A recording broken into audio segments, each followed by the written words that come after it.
કપાસિયા સોંપીએ. કપાસ છે એટલે કપાસિયા પૂરું આવે છે ને. હા અચ્છા કોટન. કોટન. તો કોટન સોંપે છે પ્રકાશભાઈ. હાલો આપણે બાઈક લઈ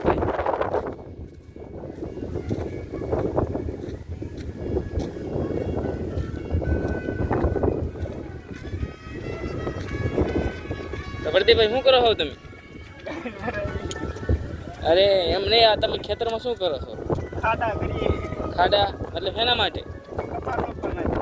કપાસ આપવા માટે.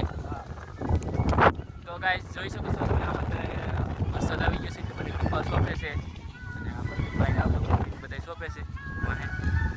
તો વિડીયો પસંદ આવે તો વિડીયોને લાઈક અને ચેનલને સબસ્ક્રાઈબ કરી નાખજો. હર હર મહાદેવ.